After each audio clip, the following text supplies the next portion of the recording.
Welcome you to Porch Talk. This is your host, Alan, and we have a uh very talented guest. He's a musician, he's a composer, a songwriter. Of he worked with Washburn guitars and Peavey guitars for a time. And also you may be familiar with some of his music from a little TV show that no one really ever watched or heard anything about. Some kind of show called Duck Dynasty. And many more. Today's guest is Tony Pasco. Tony, how you doing? I'm great. How are you? Thank you for the great intro. That's awesome. Yeah, man, dude, I'm doing well, and man, I gotta tell you, man, it's an honor to be to have you on today. Thank you for having me. That honor's all mine. Thank you. I appreciate it. Well, right on, man. Well, I wanted to kick this can down the road with just opening up. You're a Chicago guy. Of I am. I'm. Do you got any kind of biases when it comes to a good pizza or a good hot dog? Yes. Anybody from Chicago will tell you, Chicago pizza is the beginning and the end all. New Yorkers will tell you, yeah, they have pretty good pizza. But when it comes to pizza, Chicago, I hate to say it, but see, everybody always gets confused with Chicago pizza. It's always the thick pan pizza.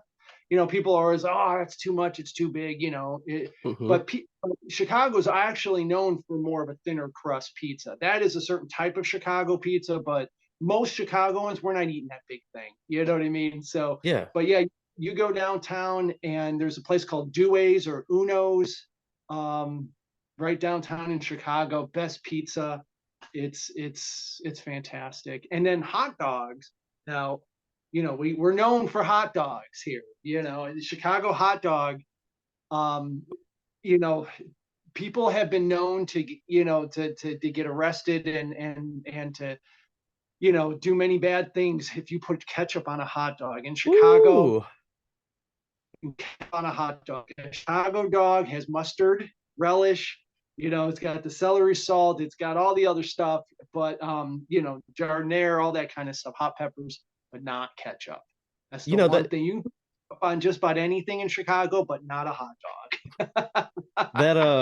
that's great, man, because I know, like, down here, we'll do imitations. And you lived in Meridian for a time, so you're familiar with it. But we'll say we have Chicago deep dish pizza, and like my friends from Chicago is like, brother, that ain't it. And then, someone will be trying to sell you a Chicago dog, and like you said, ketchup, brother, that ain't it. No, it wouldn't fly in Chicago. They take it so personally. I swear. I have seen people, I mean, they just refuse. I have seen tourists come into hot dog places and where's the ketchup? And they're like, there's the door. No soup for you. We're that we're that militant about our hot dogs. But everything else, it's just in good sport. It's in good fun. We're also known for beef sandwiches too. If you ever Yeah. want, there's this place on my favorite place every time I go home. It's on Ontario, north downtown of the city, and it's called Mr. Beef's. I love this place. If you're on a diet, forget it. Chicago is no place for diets, but this place, it's a big. You get that thin sliced beef, and you get it with the extra juice, and you get it with the hot giardiniera on there. Man, you bite in it. If it's not dripping down your arm, you're not doing it right. It is a messy, beautiful sandwich. Amen to that, man. Well, Yeah, before we make everybody hungry, I know. Right? uh, I'm home. let's get started with your story, Tony. Tell me a little bit about you. You did you grow up in the Chicago area? I did. I was born and raised in Chicago. My dad was a professional musician, Okay. and back in the '60s, and his kind of claim to fame was his band was the house band at the Playboy Club downtown Chicago back in the '60s. Okay. So I came, so that's what he did, and then he got rid of that kind of life, and then he kind of retired to the church. And then when I came up, and he met my mom, kids and all that kind of stuff. When we came up, My dad kind of left that world behind, but he was always a musician. He was always in bands. So growing up for me, it was always around. My dad was a lead singer drummer, so we always had band practice at our house. So I'm used to having instruments all over the place and having band practice. My mom said when I was a little kid, I would be down there, they'd be playing, going through the set, and I'd be on the couch sleeping at 5 years old. And she's like, how can he sleep with all this, racket going on and stuff? But I loved it. I just, for me, that's Oh, I knew early on that's what I was gonna do. it was always music for you then, huh? It was always around, and my dad was a huge influence. I mean, I can't understate that enough. He was really my guardian, my guide. He was the end all for me. I just wanted to do it because he was there, and it was a way for me to hang out with him and stuff. And even when I was learning and I was a horrible musician and I couldn't keep up and I couldn't play with his band or anything, because they were all like phenomenal musicians. But when you're a kid, and you're just trying to learn how to play guitar or something, or I wanted to be a drummer, and my dad, in his infinite wisdom, I had no hand and foot coordination, I guess. So I my don't either, dad, dude. yeah, right. And so I'm jamming on his drums one night, and I remember he came in and he goes, if you play drums, then we can never jam together. So why don't you play guitar? And Hmm. then this way we can jam together, which is his like nice way of saying drums are not for you. You don't have a kid. Go try something else. But then guitar, I just gravitated to. And, Yeah, man. I remember early days, man. It was I was 15 and my best friend, he was playing the local talent show at our high school. And man, he just let it rip with Proud Mary by Creedence Clearwater Revival. And I remember just going home that night being mesmerized. And I told my grandmother, I was like, I gotta I gotta play guitar. I want to rock. And yeah. at that time I grew up playing baseball, and I would play one more season of baseball before I would hang up the mitt and the bat, and it would just be music for me from then on. And even in working, I was always trying to be conscientious about like what kind of work I would do because I wanted to protect my hands because guitar was such a big part of my life that I wanted to make sure I took care of my hands because I really couldn't imagine not being able to play. Oh, I know. Actually, I was the flip side. I wish I was an addict. I love baseball. I grew up when we were in Chicago. When we grew up, I grew up like a few blocks from Wrigley Field. So, Hey. yeah. So I grew up on the north side. Big Cubs fan, but I had no talent. I was a terrible baseball player. I loved it, but Hmm. I was horrible at it. So for me, music was the only thing. I had no other talents. I mean, I would have loved to have been an athlete, but it wasn't in me whatsoever. So I mean, how old would you say when you started like tinkering with drums and then your dad would shift you over to guitar? I think I was 10. I already played trombone. I was in band. I started playing trombone for a couple of years, and I was in marching band and all that. And I hated trombone. I hated that instrument. Tony, what's up with And those trombone players? It seems like those are just some of the most innovative and creative guys, man. And it's like they'll always leave the trombone for a guitar, it seems like. right, I don't know what that. Yeah, trombone reads bass clef, and guitars treble clef, and I don't know what is for me. When we were in school, they were like, "Oh, you have long arms, so you get to play trombone." I wanted to be a saxophonist because my dad always told me that the saxophone guys got all the girls. So I Right. was like, "Well, I'm gonna play the big Barry sax." It was as big as me at the time. I wanted to be like that guy, and my dad loved New Orleans jazz. I mean, he was just addicted to it. So I grew up like listening to a lot of horns. So, but all the great horn players, they were saxophone at the time, or trumpet, and they put me on trombone, and I was like, oh, come on, man. And I just never, and I was good at it, and they made me first chair, and I was just like, oh, I just didn't want to do it. But when I saw Hendrix play the Star Spangled Banner, in the Woodstock movie. That was it. I was like, okay, whatever that is, I want to do that. That's it. I want to be that guy. I just idolized Hendrix. So that's when everything changed. And that's when my dad was kind of like, here I have a guitar because my dad played many instruments. So we had guitars and stuff around. So that's when he was kind of like, here, take it, try it out. And I was left-handed, so I kept turning it over and he kept saying, no, no, no, no, no, play right-handed, play. And I'm like, well, it's more comfortable to me the other way. And he's like, no, no, no, no. And I wanted to be Hendrix, so I wanted to play left-handed. Hmm. And he said, no, your left hand's your strong hand. He goes, it's hard to press the strings and stuff. He goes, if you play right-handed, you'll never have that issue. And I never did. He was so So, right. Tony, I'm left-handed, and when my grandmother took me to the music shop, it was DC Music here in Columbus, Mississippi, downtown. And I was talking to the cat at the time who was running the store, and he was sizing me up, uh, 3/4 full body, acoustic, electric, and we landed on a great Alvarez that I still own to this day, and I still enjoy playing it. And he was like, "Well, you're left-handed, but I recommend that you learn to play right-handed." And let me tell you why. He said, "If you play the guitar left-handed, when you get around other musicians, you will always need to have your guitar with you because most people are playing right-handed." And he said, on top of that, just like your father said, he said, all your dexterity and strength is going to be on your fret hand. So that's going to put you at a heavy advantage toward other players. Yeah, that's what my dad said. So you're the only person I've ever met. So you play right-handed Hmm. and you're a lefty. We're so rare. I have never met another guy with that. How old were you at that time? I was 15.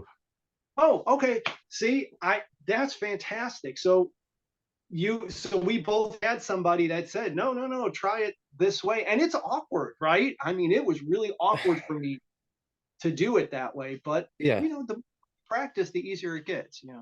Yeah. And I mean, like, still to that advice, man, I can't tell you like how many times, we would be, at a high school party at the bonfire, and I didn't have my guitar, but a buddy of mine did. And, every time that would happen, or, later in life in college, up in a dorm room, I wouldn't have a guitar, but there would be a guitar there. You know, I could play just because I took that advice. That's see that was the same with me. But I write right-handed. They made me learn. They made me like sit like this when in school because they said they told me you don't want to be a lefty in a righty world. So they made me write right-handed. I Hmm. have the worst penmanship you have ever seen. I write like my wife says I write like a serial killer because Oh no. yeah, and I write weird like this. People say, "Why do you write like that?" Because I think I wanted to be because I was ambidextrous as a kid, so I used to write in color with both hands, and I still do to this day. But I in school they made me write right-handed, and it's weird to me. So I write like this, like a lefty, Yeah, and dude. it's really what they do. Now, my sister, she was 9 years younger than me. When she got into school, they got rid of all that. So now she's a lefty, and she writes the proper way. Yeah, I just remember being left-handed in school, and I don't know how your desks were, but I mean it was made for a right-hander. So you had the armrest, but a left-hander, your elbow was Yeah, just hanging, it was hanging in the sky. And then during this time, man, we didn't have like they have all these things now for left-handers, but your hand, if you were writing in a three-ring binder, you were always fighting with the rings. And then yes, if you were writing in pencil, you were always smudging behind whatever you had done. yeah, And so, I yeah, mean, it truly, yeah, being left-handed and like you said, in a right-handed world, man, it's, even in the Bible, I mean, and you think about ancient times, one of the judges, he got away with killing a wicked king because no one thought he would be left-handed, and where he hit his dagger was how a left-hander would have done it. yeah. So, I mean, it's, It is weird. And drums, I want to be over here. And maybe that was why I was never good at drums because my dad was right-handed and he had the drums like this. I always wanted to be on the other side. It just seemed backwards to me. But you know, that's just funny how that works, you know, when you're a kid. And you know, or even in baseball, you know, they Yeah. made me throw right-handed, and I'm like, no, let me take the mid off. Here you go.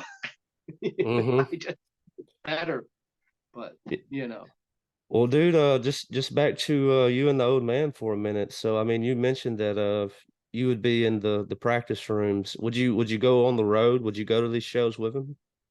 Oh yeah, when I was a kid, he had a band that, you know, and they play places around Chicago. I was his roadie, and like I said, he was a lead singer drummer for a lot of the bands. And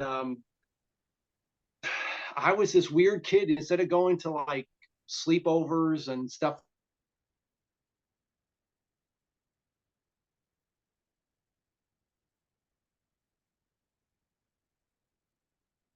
10 years old, and I'm set gays, and I'm dealing with, you know,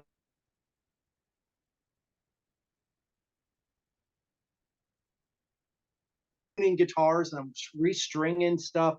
And I, to be honest with you, I loved it. There wasn't anything else I wanted to do. And my mom, to give her credit, like I used to always say, if you're with your dad, he won't drink as much at the gig. Hmm. So you know, but I used to sit behind him. He would play drums and sing, and then I would sit behind him as a little kid, and he would always get me like a kitty cocktail. You remember those kitty cocktails they used to make at the bar? Because that was like my drink. And then he'd Hmm. have like his beer or whatever, you know, and then I'd have like a little bowl of popcorn or something like that. And I would sit behind him, and if the stick dropped, I had a stick right there for him. Or I mean, I was that kid. I would sit behind him while he was playing and stuff. I just loved it. And but it grew me for later. You know, it was just in me. I just had that. I got bit with that bug early on, I guess. Yeah, man, I couldn't imagine like just to be exposed to such musicianship at a young age and really learning the craft. What were some of the lessons and values that were being instilled in you at that time from him? Well, the one thing I can honestly say is I never got, like, when I got into bands, when I got to be a teenager and stuff, and I got into my own bands, all these guys we'd go to, like, to a gig, and they're all at the bar, and they're all over here, or you know what I mean, they're partying, they're hanging out with their girlfriends, and I'm like, guys, you realize we have to go and play. We have sound check. We got to make sure everything is tuned. Your gear's not set up right. You know, for me, it was always the job. My dad never made me feel like this is a party. You know what I mean? The gig was never, it wasn't the sex, drugs, rock and roll thing at all with him. To me, it was school's in session. You have a job to do. You have to set up my drums. You have to make sure this is, and you have to run these cables, and you have to tape them down. And, you know, I had like a list of things that I had to do. So for me, you know, he was always like, it's up to the people to have a good time. We're here to provide the entertainment to make sure they do well. And then he also would kind of fill me in later, like, well, you know, if the bar doesn't do well, they won't hire us back. So if the owner doesn't make money, if we're not bringing people in the door, so then I started seeing, oh wait, this is a profit deal. You know what I mean? This is a business going on here. So that's when I started realizing, you know, I started seeing it for, so when I got in the band, then for me it was like, we have to promote it, we have to get people in, we have to, you know, make sure the bar does well, we have to make sure this happens. So for me, that's how my mind worked.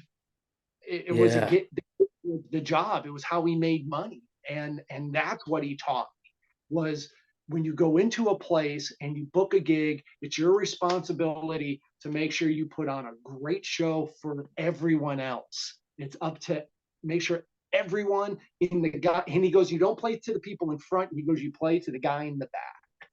And he goes, if that guy's rocking, everyone in front of him is having a wonderful time. He Yeah, man. and I was, oh, okay. And I guess, and you learn it not, you know, over time, you know, like with anything. Yeah, I mean, I remember like early days and earlier bands, late teenage years of early to mid 20s, and just all of those mistakes that you just hammered out. I was guilty of making some of them. Bandmates were guilty of it. And man, I host the open mic here in town now, and I've kind of stepped in kind of like a more of a, I guess, a senior role and just trying to help bring up the next flock of musicians up and, really help them out. And man, I think like the advice that you're giving right now is just incredibly helpful. I mean, because like you said, if you get booked to go play somewhere, if you've never been booked there, this place is taking a chance on you. And so And if you want to be invited back, you don't need to party it down. It's okay to have a good time, but just remember that you're the entertainment that night. So I mean it's tough. And so man, well just to move your yeah, story, you had something you wanted to add? no, I said it's a job. That's how I always saw it. It was the work. It was the job. And one other thing my dad used to say, like you just brought up, if it's your first time at a place, they're taking, like you said, they're taking a chance. My dad used to always say, we're playing for the owner tonight because we want to be able to come back. Hmm. Because the owner cares about is how did the bar do and is his place filled. You know what I mean? So a lot of times if you're in a band and you don't have a huge following, you're actually borrowing the following of what that bar has or that establishment has. But if you Yeah. do a great job, if a band does a good job, when you get hired that second time, those people are going to tell other people, and it just grows on itself. And then the owner's going to love you. He's going to want you back every month. You know what I mean? Hmm. So that's how I was taught. This is how it works. Yeah, man, I really couldn't imagine like growing up in like a city such as Chicago that, in all these bars, they have histories and they're famous. And around here in Alabama, Mississippi, where I'm from, and I've been kicking around for some time, is like that built-in crowd numerically is just not the same as what it would be in Chicago. And so I mean I'm sure the numbers game was way higher, but also the stakes had to be higher. Yes. Oh, there were thousands of bands. So yeah, you had to really, if you got into a place, you wanted to make that place, your place, because there were 500 bands wanting to play there. I mean, because yeah, it's a city, because there's so many more people that go to bars, but there's also so many more bands that play at bars. So everything is more. But the way my dad used to always tell me, good is good. Good rises to the top. He goes, you can have 1,000 bands. He goes, 90% of them aren't going to get it. They're not going to follow through. They're going to have issues and this and that. And he goes, and then you're going to get that 10% or 5%. And he goes, and those are the professional bands that get booked everywhere. They're never without gigs. They turn gigs down because if they do their job right, everybody wants them. And then Hmm. once you build a following, I mean, it's fantastic that That's way. one thing about oh, go ahead. I'm sorry. That was it. That's it. Of Macho Man Randy Savage. He said the cream is gonna rise to the top. And he was being theatrical, but I mean there's so much truth to that. And you see it play out in literally every field. It doesn't matter if you're blue collar, white collar, or if you're in the entertainment industry. I mean, you see that play out. The ones who are getting to pay, the ones who are getting to play, um, the cream rose to the top. But they're working at it. It's not coming easy to them. They're working Right. at it. Yeah. Yeah. And we forget that too. I mean, a lot of times, it's easy to be on the sideline and be jealous about what someone else has or what they're doing, but you don't think about all the work that led up to that moment, all the practice, the load in, the load out, the fights, the arguments, the egos that bandmates have to put aside. I mean, there's a lot. It is a lot. It is a lot. It's a circus. You know what I mean? You're literally putting on the circus every weekend if you're playing in a band. I Hmm. mean, there's a reason why people slow down to watch the accident. You know what I mean? It's bands. I mean, the bet. This was funny. Years ago I got to play with George Clinton and the P Funk All Stars, and George said to me, I'll never forget this. He goes, when the band is at its most functional, when it's at its best, It is the most dysfunctional relationship you will ever have in your life. He goes, there's something about the dysfunction that makes it functional. And all bands are that way. The Rolling Stones, all of them. Any professional band you see out there, there's an element of dysfunction that has to exist. If all the guys got along and they're all kumbaya, those are the bands that never make it. I don't know, there's something of the chaos I that mean, fuels the music better, or whatever. It's just that way. I mean that's so true. I mean, you mentioned the Stones. I mean, I even think about Led Zeppelin, or think about uh Slash with Guns N' Roses, and I mean, there's a reason why they hate each other now. Oh, they They can't won't stand it. get on the same stage. You can forget it. And so, I mean, But that's so true. that's look at the success they had because of it. I had a band years ago back in the 90s, and I swear to you, it was a disaster. The band, we got signed to Warner Brothers. We almost kind of hit, and we were opening for a lot of popular bands at that time. I have to tell you, I'm really glad that band we imploded. It's that typical story. But I couldn't imagine those people still in my life today after all these years. Me and the drummer, we're still tight because we always got along.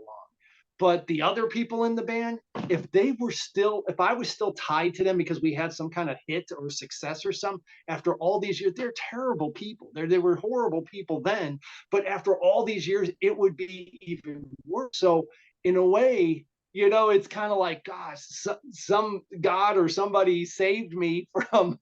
It made that band kind of go away, and move and have better experiences, because if that band hit and I was still tied to him today, I'd be miserable. Who knows? I mean, I'd be drinking myself. I don't know what I'd be doing. Yeah. Yeah, man, I get it. So I guess walking it up to there, like after as you would grow up, uh you're being the roadie for your father's band. What would life look like for you coming out of high school? Was there any interest in going to college, or would you go to study music, or what would you do? I did. I went to Columbia for a short time, and I didn't. I took music, and I took some studio courses and stuff when I was there. And what happened when I got out of high school? I got a little scholarship. I was in art, and everybody thought I would go into art, and it just wasn't in me. You know what I mean?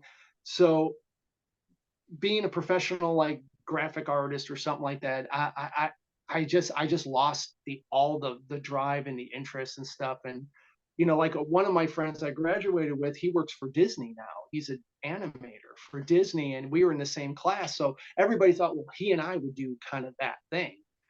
I just didn't have it in me like he did. He was, I mean, really talented, and he just had that drive. Me, my only focus was, I'm getting into a band. Once I get out of high school and I'm done with all this, I'm going to get into college. I'm going to take some courses, and I'm going to really learn what I want to learn, what I think I need, because I wanted to be a professional musician. I didn't know what that meant, but I knew that's what I wanted to do. So I knew I was going to get a band together. I knew I wanted to record. So I needed to take studio classes. I knew I wanted to get into the music industry. So I needed business courses and stuff like that, or theory. And I knew I had to teach. I read music and stuff already, but I just needed that. I knew it was going to be music. And I remember my dad, oh, we had a huge argument because he was dead set against me going into music. And I'm like, how dare you? After all these years, you've been my biggest influence as a musician, and now this is the path you kind of prepped me to take, this path, and now you're telling me not to do it. And in his defense, at the time, he was kind of like, this is a hard road. You know what I mean? Why don't you go, be an entertainment lawyer? You know what I mean? As a dad, as a father, he was thinking, no, no, no, no, I can't see you in clubs and just sweating it out and all like I did. He goes, it's a nowhere dead end type of thing. for a lot of musicians, it is. And so, but as a 17-year-old kid, I wasn't having that. I was like, no, man, you don't know what you're talking about. Yeah. I'm doing, and I Mm. went and I did it, and it was hard. And like I said, I took some studio classes. Thank God I did have the area. Chicago at that time, I really had to say, this is the early 90s, and grunge was just kind of breaking and everything at that time. And I had a theory class, and my teacher was Dr. Kimo Williams. He was my theory teacher, and I'll never forget. I sat in my first day in my theory class, and I was in a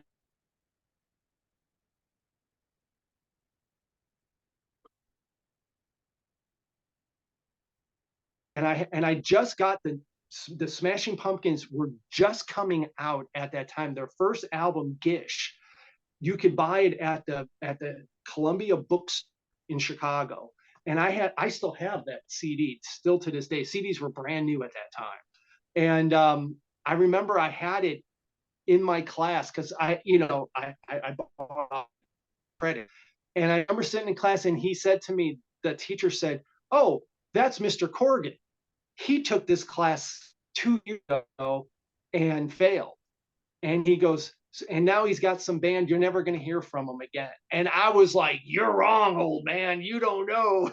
This is the future." And so I remember that kind of becoming a thing.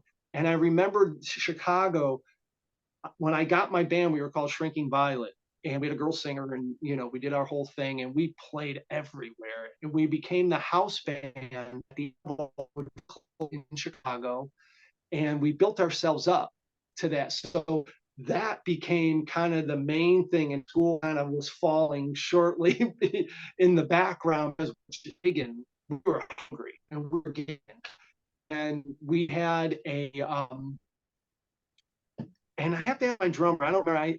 We had a famous actress who was in Chicago.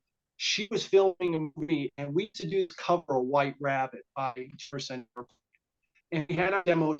We had a cassette at the time. I think it was a cassette, and at our merch table. And she would happen to be in Chicago. We're playing, but I didn't even see her. And I remember the drummer's brother Brian used to do our merch, and he's like, "This actress came in and she bought your tape."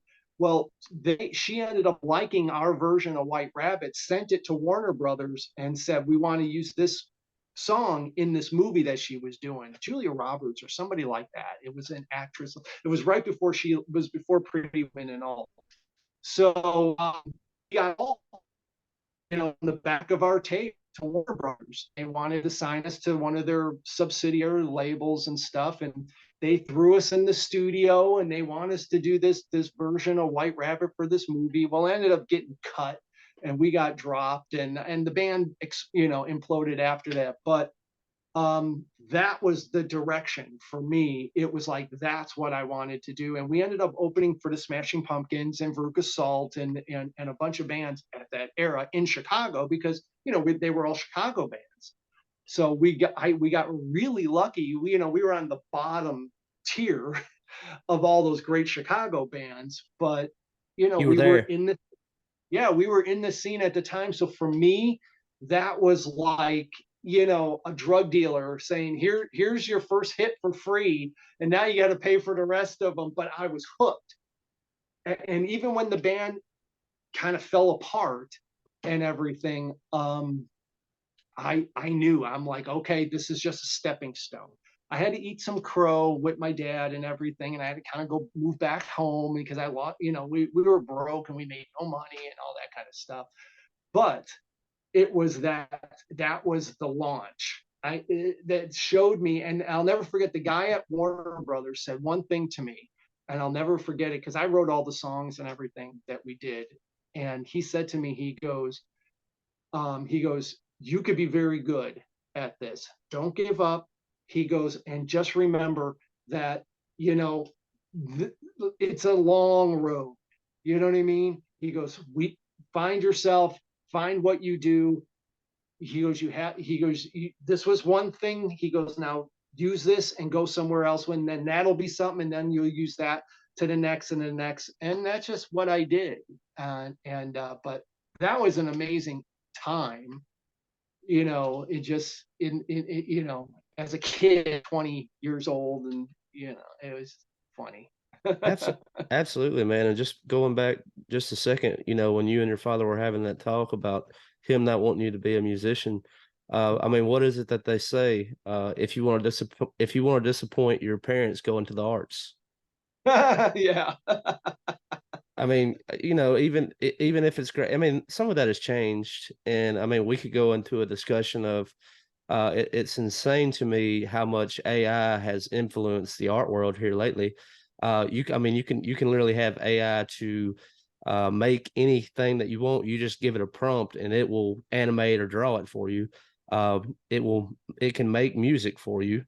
I would argue it's soulless, and I don't know if it'll do well, but um, what were people saying back when hip hop was coming up and they were just using drum beats?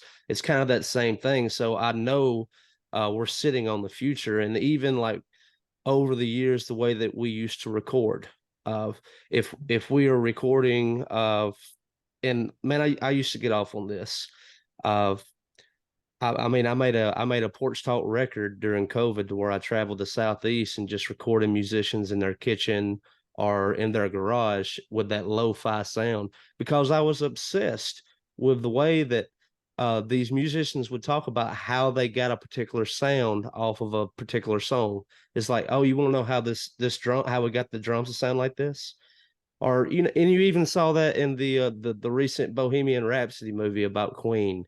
All the crazy things that they were trying in the studio just to change the way their sound is. And so, man, I'm real curious to see, And what the next 5 to 10 years holds for us. I think personally that, and I always tell younger musicians this: yes, we have technology. Technology is a tool. That's all it is. It's, you still have the creativity. You know what I mean? Like, my only disappointment, to be honest with you, Dark Side of the Moon was made with no technology.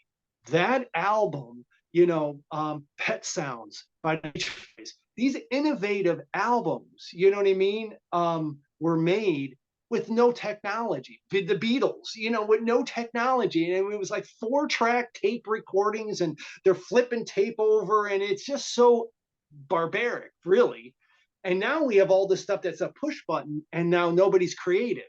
And that's the one thing I always try to tell musicians, you know, use what we have. Your creativity's still here. That has not gone away. Every generation has creativity. The hip hop thing, I remember when that came out, when the Beastie Boys, I was in eighth grade or junior. No, I think I was a freshman, eighth grade or License freshman. to ill, baby. That was innovative because it was a sound that nobody heard before. And to me, anything new, people are going to push it and go, oh, no, no, no, they're just ripping off drum beats and it's all James Brown and this and that. It's like, yeah, but James Brown's fantastic. They're smart for using that stuff, and look at how they're reincorporating it. I thought it was amazing. And I guess my mind, I don't want to say I'm open to a lot of, there's a lot of stuff I really don't like, but I have my own taste too. But I admire when somebody's doing something creative and trying to not do what everyone else is. That bores me more than anything. Like when bands say, when they can't describe their sound, that drives me insane. Come on, you're a rock band. Just say you're a rock band. Whoa, we're a rock with psychedelic and a little bit of funk in it. Stop it. Stop. You know what? You're a rock band. Just be a rock band. There's nothing wrong with that. Aerosmith was a rock band. You know what I mean? When I was growing up, I mean, that's what we wanted to be. If I'm a hip hop artist, I'm playing hip hop. Yes, the music industry has too many of these categories, and you can go outside the lines a little bit, but you're always going to have your core. Some guys are just country guys. Maybe they're country rock or country blues or a little more folk, but their core is country. There's nothing wrong with it. Just be that, and then expand upon it. So and that's one thing for me. I was always very versatile because I always like to bounce around, and the thing I do for TV tends to work in my favor for being versatile. Huh. Like you're about getting that sound. I'm exactly that guy. I was obsessed as a kid. How did Zeppelin get the drum sound? How did Jimmy Page get that guitar tone? ACDC, is that natural reverb? How did they get that room sound? How did Angus sound like that? Growing up, I had all those questions, and that's why I took studio courses where I learned how to do sound engineering and stuff like that, because I too was obsessed. But what's funny is, going back, I'm going to date myself again, but when I was in Shrinking Violet, this is 1992, 91, 92. Pro Tools, none of that existed. Nobody recorded on computers yet. It was all old school with the big boards and setting up mics. And I remember doing an internship at a studio where I,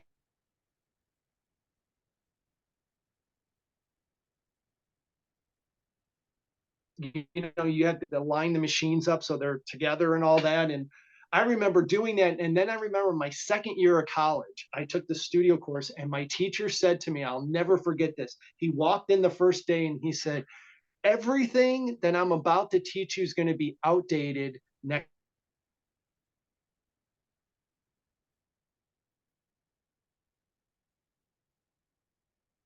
Everybody in the class went, "You're wrong. There's no way that's ever going to happen. You can't replace tape in the studio and this sound." And he goes, "Boy."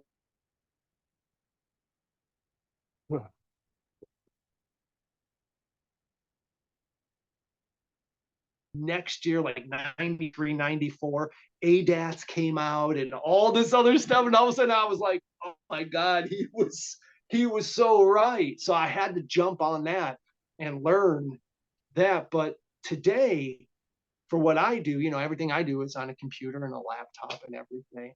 I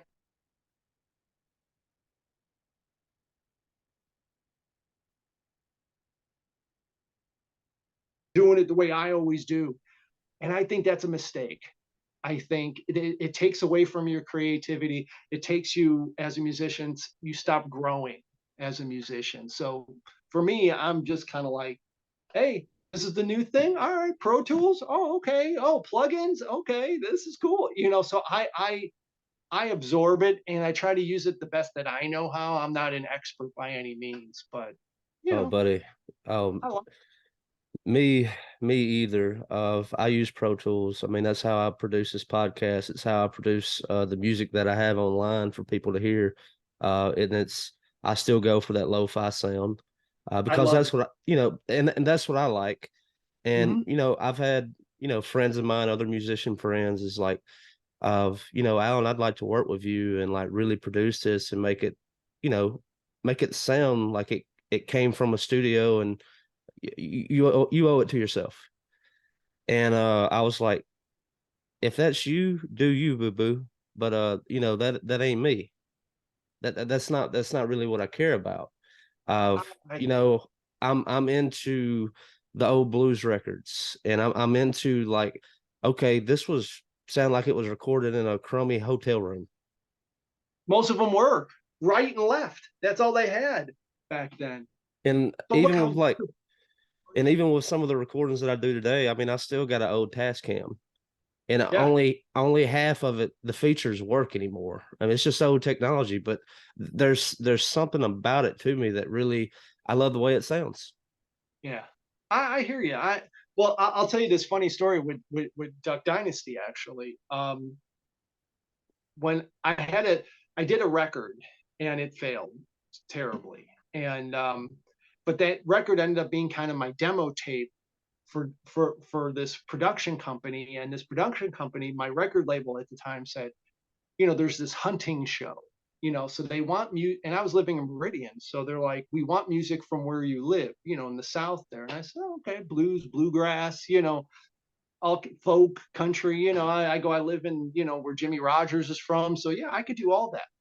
So I started recording this stuff and I sent some tracks in, and I'll never forget, they came back and they said, did you record all these in a studio? And I said, well, I have a studio in my house. So yeah, I recorded everything in my studio. And I'll never forget the music supervisor of Duck Dynasty back then said, and this is the first time I ever heard that term, and you've used it a couple of times, lo-fi. He goes, is there any way you can make these tracks not sound like they were done in a recording studio? They're almost a little too clean, a little too nice. We want it to sound like, with, and I'm like, me, like with bleed and all that kind of, and they're like, yeah, just one mic in a room and this and that. We want it to sound more organic. And they told me lo-fi. They said we want it to sound more lo-fi. That was the first time I ever heard that term. And I said, oh, well, sure. We can do that, I guess, if you want.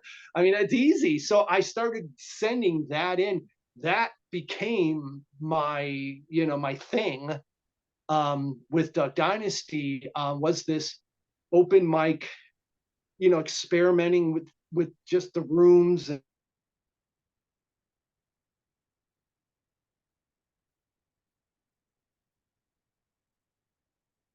stuff in studio. So I had that. So that kind of came back to me where I'm like, oh, I'm micing stuff again. And I had a guest bathroom in my studio in my house in Meridian, and it had these really tall ceilings.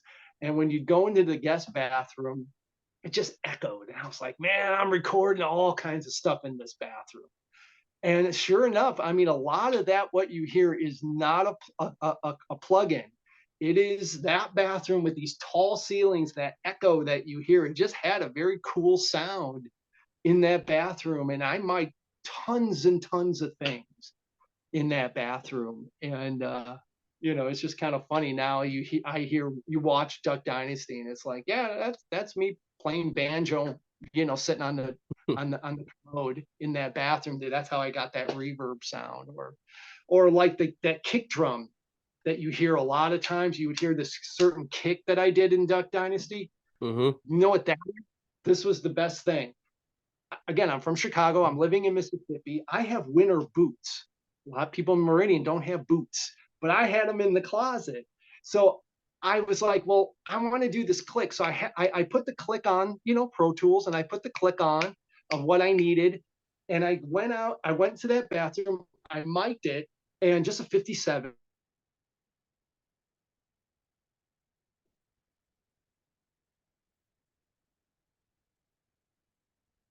And I took that boot and I had it in the headphones with it, and I just hit the boot on the top of that towel, so you get that muffled kind of beat, that sound. The mic picked that up. I EQ'd it, of course, and compressed it, and then so a lot of the kick, when you hear just kick kind of under like dobro and a lot of stuff I'm playing, it's a boot on a toilet. That's all that is. Just me smacking a boot on a toilet, a winter boot. Yeah. That come back. That I mean that's so much fun, and it's fun to be. I mean that's just that creative spirit, and like whenever you, I mean I have I have friends of mine who go about things in very uh different ways, and like when you see them pull out a kid's instrument or something that they're going to use on a recording, or they're going to use oh man, I've seen people use horn instruments in strange ways, or even like play a harmonica a little bit less traditional than what you normally would. And I was like, that there's something to that. You're on to something, and like I really like where your headspace is right now. you know? Well, it got kind of crazy where, and the more stuff I did like that, the more they would encourage me to do more things. So I went to Jeffrey's in Meridian, and they make a kids percussion set. And there's all kinds of kid stuff. They make a toy piano that you can plink on the strings. If you listen to Duck Dynasty, the Christmas special, they did two. I forget which one, but I did the music for both specials. But the Christmas special in particular, you hear like a little Silent Night with a plink, plink, plink, plink kind of piano. It's this little $49 toy piano I bought at Jeffrey's. And all the little percussion you're hearing is this kid's percussion kit. And most of the keyboard stuff is a $99 Casio I bought because I was like, okay, well, they want these weird sounds, they want this odd stuff. And every time I'd send them, like, well, I have this Roland patch and it sounds fantastic. And they're like, and then I'd give them a little toy piano and they're like, that's it. That's great. Yeah, more of that. And I'm like, okay. So that, I mean, it was fun. I have to say, I wish more shows would challenge me like that. But they were wonderful. I ended up that became a kind of a sound that they What wanted.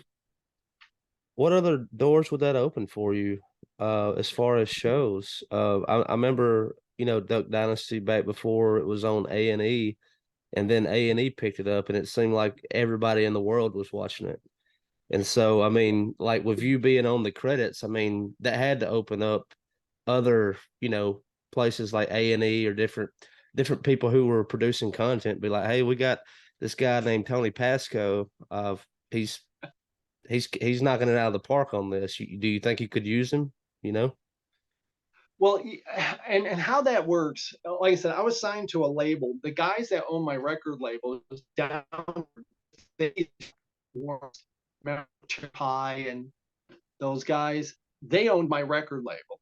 So um, they were the ones that when we got the Duck Dynasty, the guy who was the music editor was just a friend of theirs. So they started sending him all these tracks. So and I wasn't the only one. It was me and a few other writers. So that did Duck Dynasty, and you're right. We came on board on season 2. A&E picked them up on season 2. They were on the hunting channel or something before that, but they didn't have any of the music came with them because of some licensing issue. So we ended up having the right for the first season that already aired, and then we had to write for season 2 and stuff, and it did. And I'm telling you, it's funny.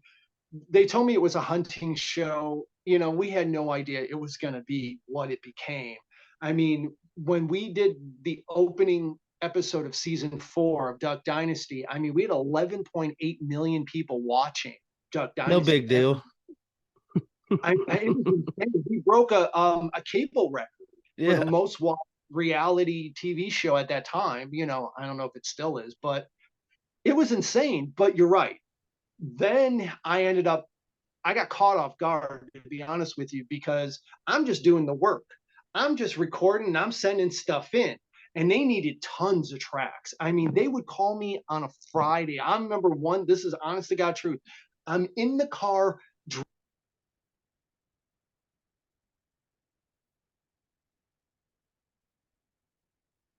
We need X amount of tracks.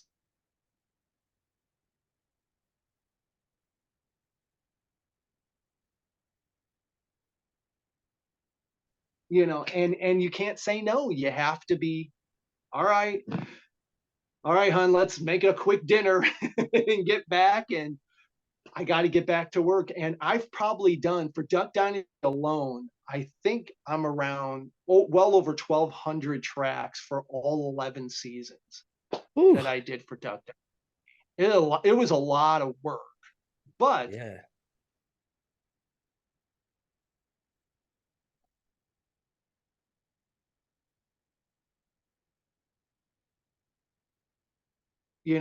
Discovery Channel. And now we're doing music for Shark Week. Then we got Wahlburgers. Then we got Wicked Tuna. Then we got Pitbulls and Parolees. Then we got 30 for 30 on HBO. And it started rolling. And all of a sudden I'm writing for all these different shows. And then some shows came later that would just take tracks that other shows didn't use. So then I wasn't even writing for the shows. They were just pulling from my catalog. So this thing turned into a whole thing on me, and I was happy. I was like, all right, I'll write for this. I'll write for this now. Now I'm over here writing this. And it seemed like every other day they're calling me saying, hey, this.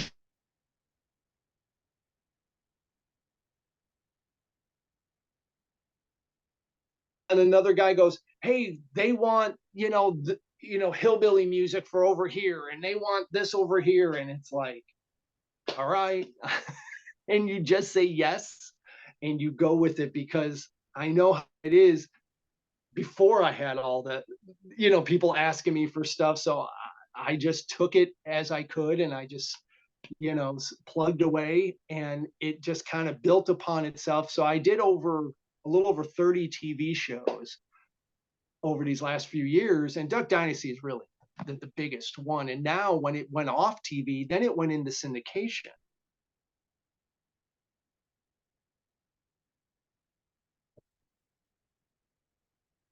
15, 16 countries worldwide now. And when Duck Dynasty like debuted in Germany, well, then the whole thing starts all over. And then when it's in the UK, and then when it's in Japan, and then now we have streaming, and now on every streaming network, and it starts all over again. But it is a wonderful ride. I have to say, when people say to me about Duck Dynasty, do you care about this?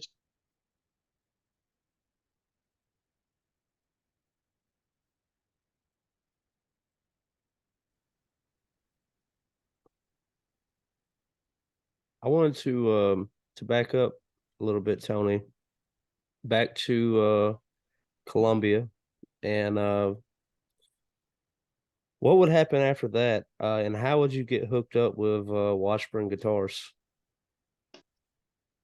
How that happened? I was doing a clinic. I was teaching a lot, and that's how I was supplementing my income when my bands weren't making any money or anything. So I would work in music stores. I worked in music stores for many years, and I would teach, give lessons and stuff. So I had a student that came up with this practice thing. They were called finger weights. And they were these weighted rings that you would wear on your fingers. And when you would do your scales, it would strengthen your hands. Kind of a neat idea.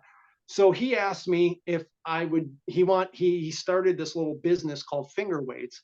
So I went and I did some trade shows playing, with these finger weights on my fingers. And I was doing this little clinic thing, and this guy came up to me, and he's like, how come you're not playing a Washburn guitar? And I'm like, I don't own a Washburn guitar. This is the only guitar I own. This is all I have.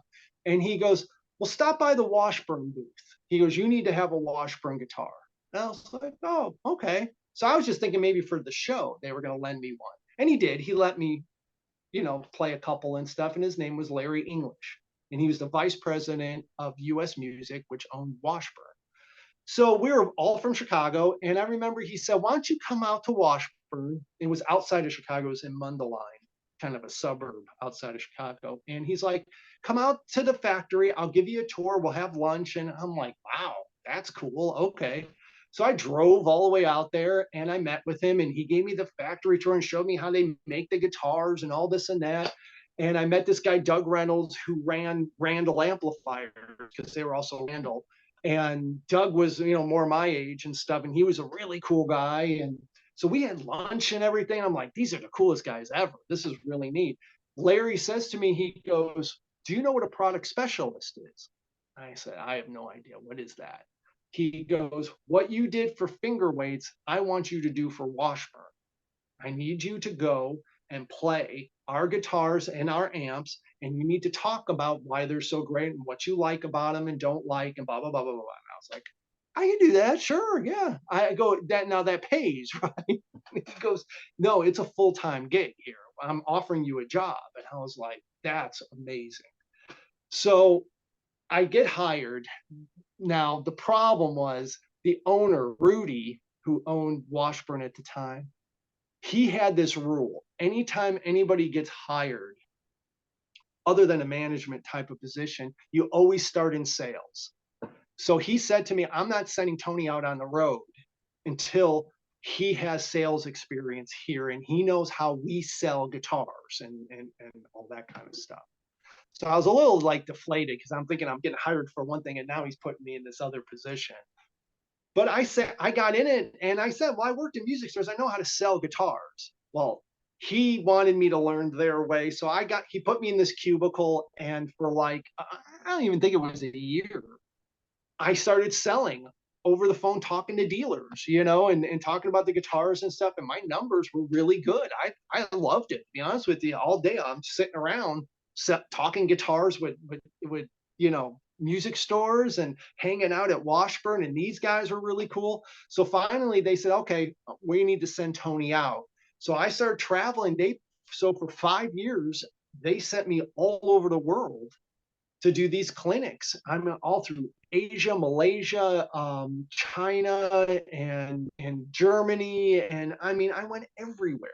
They sent me Australia. They sent me to do these clinics, and so when I was not traveling, um, I was at the factory, and then they introduced me to artist relations, and this guy Dave Karen, who was the artist relations guy, he and I have the same birthday, and we're a couple years apart. So he and I kind of became friends. So then they said, well, Tone, when you're not traveling, you need to start working with the artists, because Dave didn't have like technical skill like I did.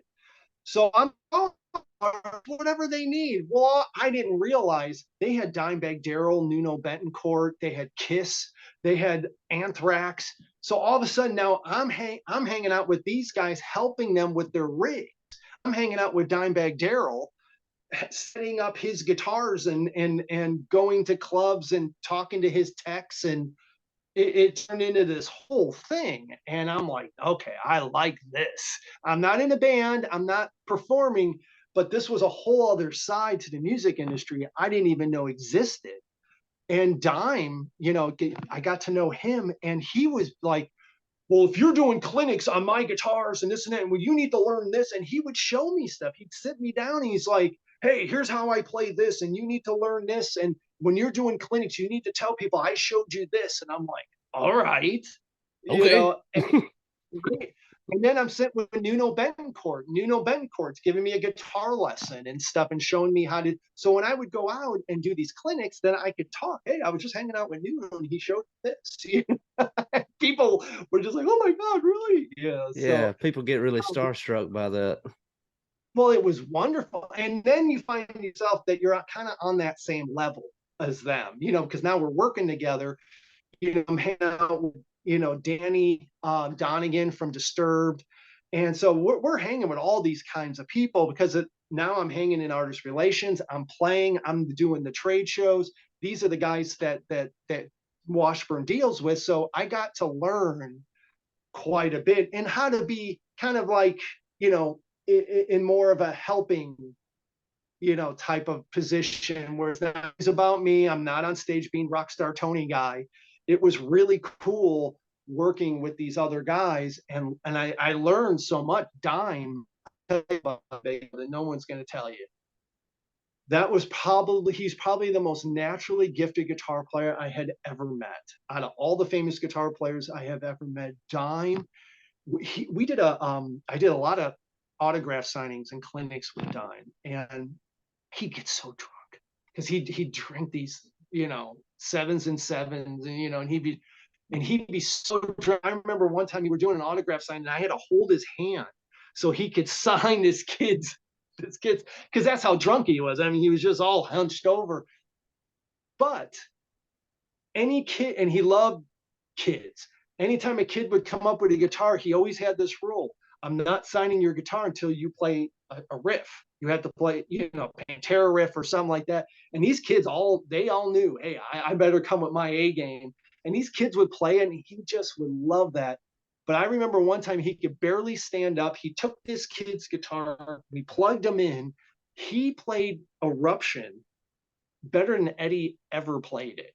Stone drunk. I mean, the guy could barely stand, but he could always play. He had like perfect pitch or something. The guy was a freak of nature on the guitar, and he played Eruption. I remember standing just 10 feet from him while he's doing this, crowd full of people, and we're all like, are you shitting me right now? Are we really seeing this? I mean, he had the it factor. And that's where as a guitar player, it humbles me, because I'm like, okay, I may be pretty good, but I'm not that. Man, That is God-given talent. yeah, man, I could only imagine like just being in those shoes, and you are in somewhat of a sales position, but you get to approach these musicians as a musician. And so instead of like trying to sell them a product, like you were able to talk shop and connect with them, on like a different level. And Yeah. it's similar like with this podcast. Is like I'll listen to interviews I've done in the past, and I'll hear them get on another podcast, and I'll listen to that, and like the exchange that we had here on this show was so much different than what they got done on that show, and I was like, we just had a different connection, you know. Yeah. And that's wonderful. That's how musicians relate. That's why certain good bands sound. When they get a new member, all of a sudden there goes the sound. That guy was. It was that four guys made that sound. You put a fifth guy in or another guy, then it changes. Mm-hmm. But Dime was amazing. Nuno was absolute, of course, amazing to Yeah, hang with. And that's incredible, man. And like Dime, especially, man, I remember being a teenager and just looking up to him. Just I always thought he was a freak of nature. he was amazing. And the nicest guy. I mean, he was human. He had a lot of faults, but he was killed the day before my birthday, and I found out the morning of my birthday that he had passed. And I spoke to him a few months before he died, and I was already at PV, and I called on when I left Washburn to go to PV, and the guys at PV offered me the product management position, so I was ahead of guitars and amplifiers for PV, so it was a huge step up for me, and I Is it? called on. Oh, go ahead. I'm sorry. Go ahead. I called on when I got the job at PV because I knew how much he idolized Eddie Van Halen, and we had Eddie. So I called Dime. I'm like, Dime, come on, just come over to PV, and we'll hook you up. And I'll never forget. He said to me, he goes, man, you got Eddie, you got the king, you don't need me. He goes, I like to be the big fish in a little pond. He goes, but I love you. He goes, congratulations, you're gonna kick ass. Tell Eddie, I love him and this and that. And that was the last time I talked to him. And then it was like 6 months later or whatever it was. I woke up and it was my birthday. I'll never forget that. And I found out that he passed. He got killed, and I was like, oh, that was horrible. Mm. But he was So, like really liked him. well, tell me a little bit about the transition from Washburn to PV, and I'm guessing that's what would lead you to the state of Mississippi, where music began in this United States. And you know what's funny? That's exactly what Hartley said to me when I interviewed with him. I didn't know anything really about PV. I mean, I thought it was good gear and everything. I didn't really know anything about Hartley PV or anything. When they flew me down for my interview, I had no idea I was going to sit with Hartley PV. And I'm sitting in his office, and I was kind of freaking out a little bit. And I'm sitting there going, you know, this is hard. And Hartley's bigger, larger than life kind of personality anyway. And he talks like this, and he's got his whole thing, and he made that exact same claim where he said, you know what, you're from Chicago, you may think you know something about the blues and about music and stuff. He goes, I'm going to tell you something. It all came from here. You know the aftermath. You don't know what came before. He goes, if you take this job and you come down here, I'll show you how it all started. What did that And mean? What did that mean to you? I mean, like, that sold me. I was like, here's one of the icons of the music industry telling me he's going to show me where all this happened. I had no idea. I didn't know about Jimmy Rogers and all this other kind of stuff. All I knew about Jimmy Rogers is that Leonard Skinner did Tea for Texas. You know what I mean? But I didn't really know any of that stuff. I knew that Muddy Waters came from Mississippi and B.B. King came from Mississippi, and and Buddy Guy came from Louisiana, but it was all from down here. And I didn't know. So I made the reverse track down from a music standpoint, and Hartley did. He opened the floodgates, and he let me run with the whole thing. Unfortunately, I think I was a little more than he was used to. I came in with the attitude that it's better to ask for forgiveness than for permission. And Hartley's all about ask for permission kind of guy. And I just ran off the rails, and he had to come after me a couple of times, like, stop, you're. But I just, I waited so long. In my mind, I felt like I waited so long to get to that position that now that I had it, I was going to use it to its fullest potential. And I think I did. If you look at the products I came out with in the 5 years I was at PV, yes, we lost Eddie Van Halen while, just as I came on board, but that was a done deal. I had nothing to do with it. Thank God. I got no blame on any of that. But the first guitar I designed at PV was he said, Eddie's leaving, take the Wolfgang and make something else out of it. And I'm like, oh, great. Now I'm going to be known as the guy that ruined the Wolfgang. I mean, Yeah. but we end up making that HP Special guitar, which we ended up winning a couple awards on that the Wolfgang never won. And that's the other thing. I just, the industry and Hartley and how many things happen. I mean, when you look at the 5150, the amplifier, it's the most successful signature amp ever. I mean, you can't take that away from what Hartley did and what Eddie did together.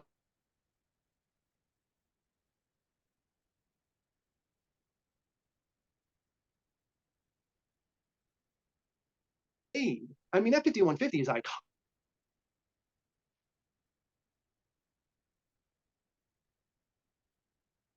PV makes the 6505, and I was there during that transition, and we helped turn it into the 6505. There was a marketing guy, his name was Tony Moskal, and he named it the 6505 because it was our anniversary at PV. It started in 1965 and then it was 05. So 2005. 6505. So we called it the anniversary. That's why we did that. But there was a whole other backstory. We were going to do a bunch of other stuff, but it became the 6505, and it's the most popular signature amp ever.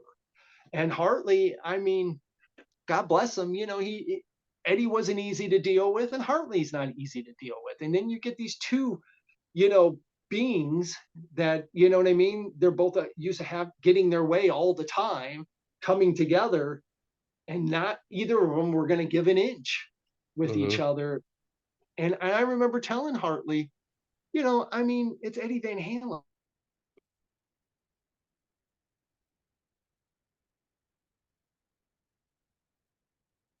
Eddie, well, let Hartley just make the amp. He knows how to manufacture. You're a rock star. Go play shows. You know what I mean?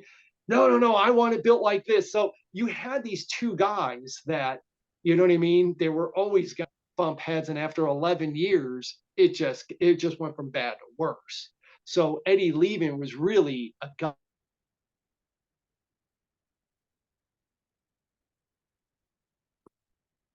But the products they created were amazing. The only downside to all that I will give you a little background.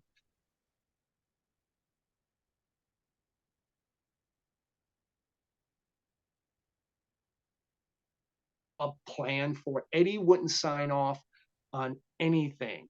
We had so many really cool 5150 products in prototype stages that Eddie would just never sign off on that now EVH is doing. So that was a little kind of like, come on, really? Yeah. We had this rack, and I played it. It's fantastic. We had this rack, and it ended up becoming the Viper amp, now the modeling amp.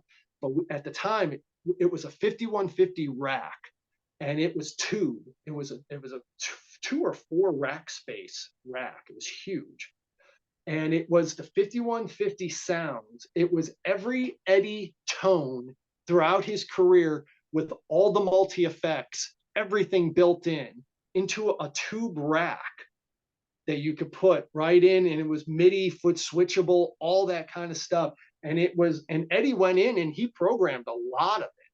He had it and he wouldn't sign off on it. And I'm like, that was a home run waiting to Mm. happen. I mean, it had all the wet, dry, wet stuff. It had everything, like Boss now has that 5150 thing. We had that years ago at PV. We had all that in a rack, and it was tube, and it was the 5150. We had a 5150 power amp that the rack would have gone in. I mean, we had the whole thing at the time, plus other amplifiers and all the pedals and all kinds of stuff. And Eddie just wouldn't sign off on it at the time. Man, and I'll tell you this just about PV and going to the remaining juke joints and places where the blues still happen, such as the Blue Front Cafe or even around Oxford, Mississippi, of at the Foxfire Ranch. And when I think about PV, my first amplifier and my first electric guitar was a PV. And there was a reason for that.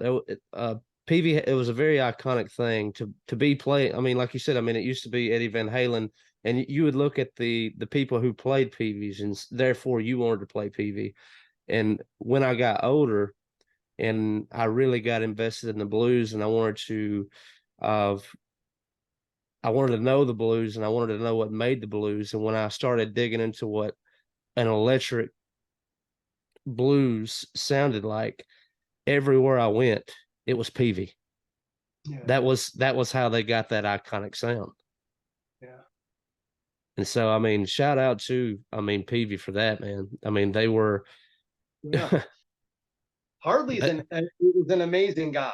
I will never say a cross word. Now he's as faulty as the rest of us, and he's made a lot of bad decisions, and he's human like the rest of us. But look what he built, and look what he, you know what I mean. I give him a lot of credit. He and we had, when I left, he took that very personally, and there was a bunch of other things that took place and stuff, so he and I didn't talk for a long time, but then we came back, and we always had the music together. He's a huge lover of music. People don't realize, I mean, to do what he did, I mean, he really wanted to be a rock star himself. He just didn't have, like he'll tell you, I didn't have any of the talent to do it, but I could make equipment and I could make amps, and this thing, he just had that technical thing in his head. But he loves music. He's very knowledgeable about blues and folk and country. He loves it all. um he grew up during that era of when rock and roll first started, and he'll tell you going to see Bo Diddley, where he literally had to cross the tracks.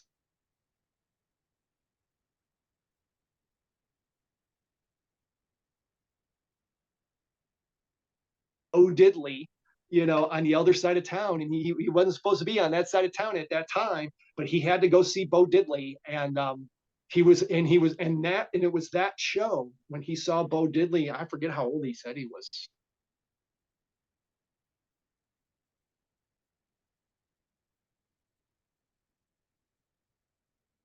He, he's a wealth of knowledge when it comes to all that. He loves music, so I have a lot of respect for him.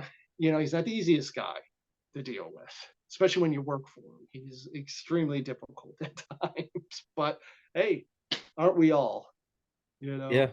I mean, if you got the name of your company named after you, I mean, the vision is yours and what you want out of it is yours.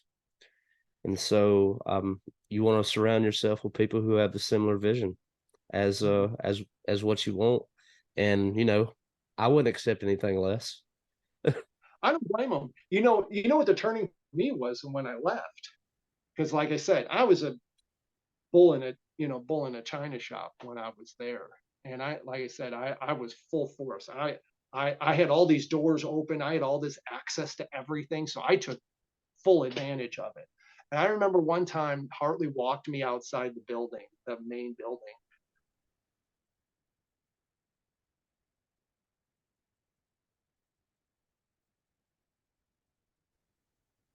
and I went, you're absolutely right.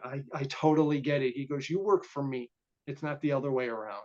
If you want the sign to say Pasco, good luck to you. And that's when I went, you know what? He's absolutely right. If I can't give him 110% uh, from what he's paying me, that's what he's expecting. If I can't give that, then I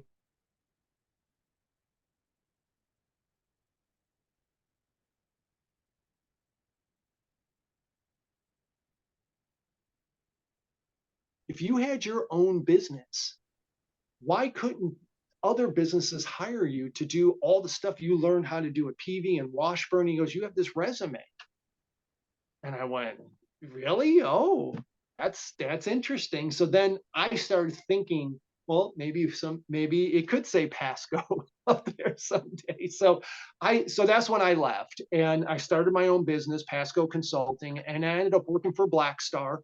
I helped Blackstar become the amplifier company that it is today. I mean, when I started with Blackstar, they had 6 dealers in the US. And Now I they're went everywhere.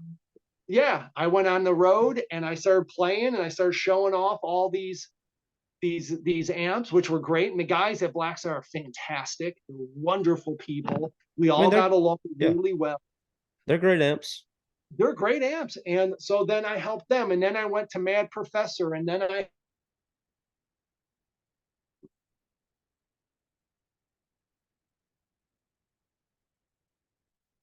was doing a trade show for Blackstar. I was at an AM show.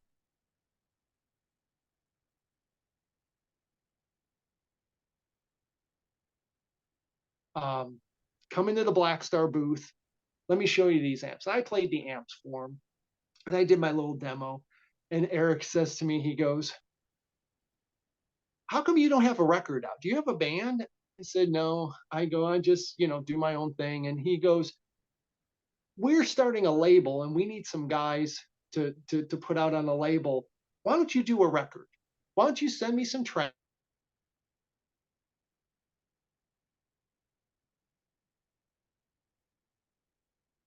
Do that. And that's where I wrote this record called Noise. And they put it out and it failed horribly. Because I thought I was going to be Satriani, right? And I just worked with Satriani when I was at PV. So I'm thinking, I could do Joe, I could be Joe. So I did this whole weird record called Noise, and it failed horribly. And but like I said before, that album kind of became my demo tape. And how that album came about was I sent Eric all these tracks, these demos that I did in my studio at the house. And he came back and I had every intention of putting a band together and going into a studio to record these. Hmm. And he came back and he's like, hey, who's doing all this for you, all this production? And I said, dude, that's me in my house. And he goes, well, who's all playing? And I said, that's me playing all the instrument. And he goes, you're doing this album on your own. And I said, no, no, no, no. I'm going to bring in a bass player and a drummer. And he goes, you don't need it. Do this yourself. He goes, if this is going to be a Tony Pasco record, make it all Tony Pasco, produced, arranged. He goes, do this yourself. Don't rely on other people. Just knock this out. He goes, this is really good quality. He goes, what, are you running Pro Tools? I said, yeah. He goes, well, any studio is going to have Pro Tools. He goes, just make it yourself. And that's what I did. I made the whole thing myself. I made a lot of mistakes on it. Um, I should have had, I mean, in all actual, I mean, retrospect's 2020, right? I should have brought in a producer to kind of come in and edit me along the way. Yes, this, not so much, but no, I was the producer. I did everything. So I put out this record and it failed. And that's okay because it ended up becoming this demo tape for this production company. And that's how I got Duck Dynasty.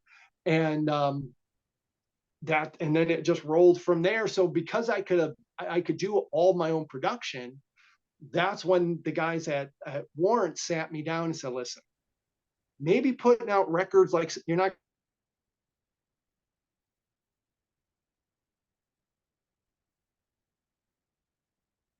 TV shows and they'll pay you. It's like, hey, I like that. I like when they pay me. Let's do that. So, and it just kind of rolled from there. Yeah, so, and I had a knack for it, I guess. I did get kind of lucky. Very cool, man. Well, Tony, let me ask you a few more questions and we'll walk this out of the door. Yeah, Uh man, just from of being a roadie for your father's band up to today for of getting royalties and still creating your own music.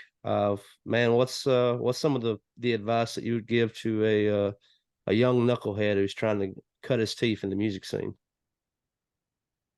Uh, I will tell you this: you got to like the work. If you don't like the work,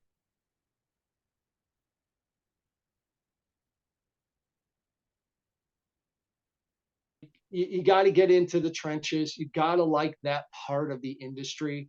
You can't be afraid that I'm always going to fail. If I'm not on stage playing, then I'm not. Some road to stardom isn't a straight line. Road to stardom takes many twists and turns and ups and downs. And what I would say is, so when you're trying to create a music career, you want to kind of give yourself guidelines to the fact that, learn everything, learn other people's parts. If you go to audition,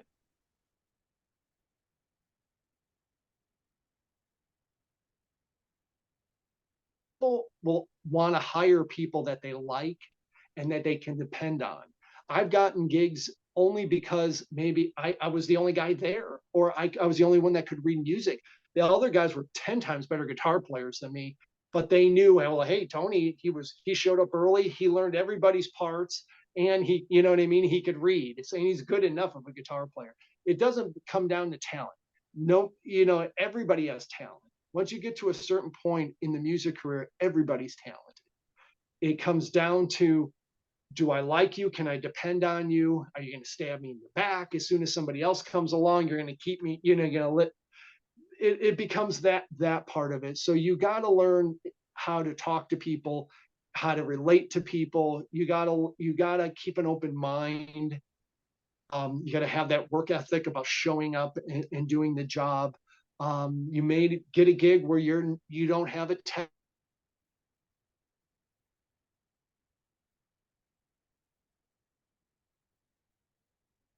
If those things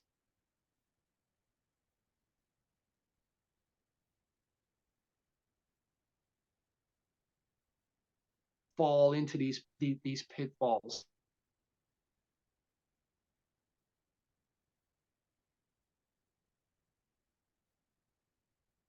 I always tell people this story. It was season 3 or 4, I forget which season. The music supervisor said to me, "Hey, Tone, you didn't send us any banjo music last season. How about some banjo music this season? You play banjo, right?" "Oh yeah, yeah, yeah." No.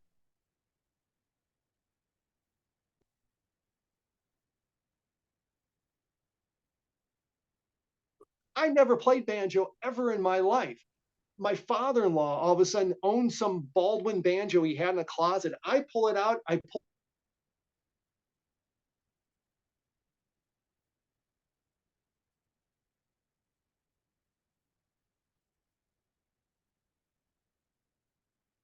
and move the mic around so I can figure out how to play banjo. And my wife said to me, "Send that in. That's funny. That little hiccup riff you're playing." And I said, "No, no, no, no. I got to learn how to play this." You know what I mean? They're going to know that little riff that I don't know how to play banjo. And she's like, "No, you don't know what they know. Just send it in." So I sent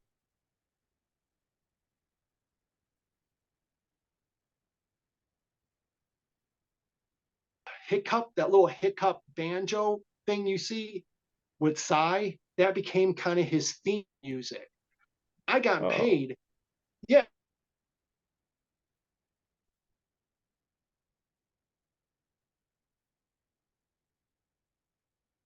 And in this glorious banjo playing, instead of this pink, pink, pink kind of thing that I did.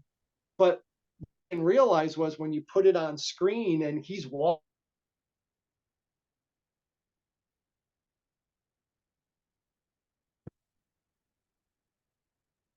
banjo riff and all this other stuff that I've gone to school for and theory and all that other kind of stuff. So, just get out of your own way. You don't know what a hit is. You don't know what's gonna hit. You know, just do it, get the work, do the work, get it done, and then move on.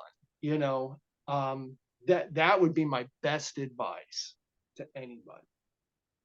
right on, Tony. And looks like we're in and out, we're dropping, so I'll close it down to one Okay. question and we'll walk it out the door. Is what are you up to today?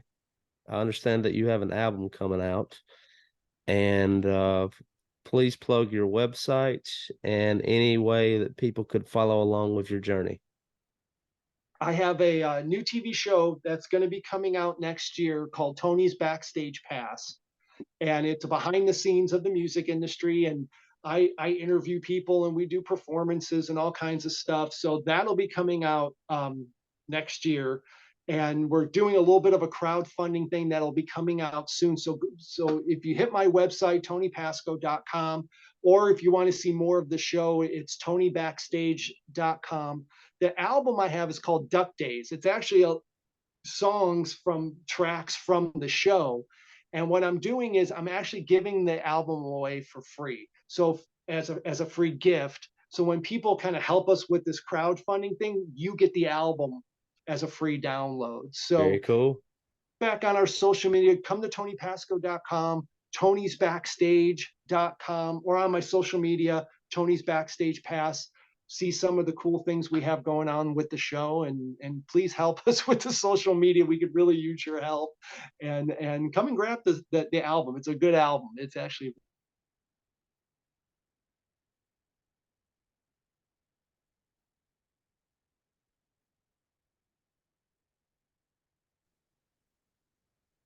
All right. Well, Tony, thank you so much. I would love to have you on again and talk shop with you again. I've really enjoyed this. I Uh, I have. Thank you. and I guess this will do it for us this time. TonyPasco.com, everybody. Go support him. Tony Pasco Backstage Pass. Is that right? Yeah, Tony's Backstage Pass. And next time you are watching a rerun of Duck Dynasty, you know who made all those quirky sounds. Yep. Thank you so much. I appreciate it. Yes, sir.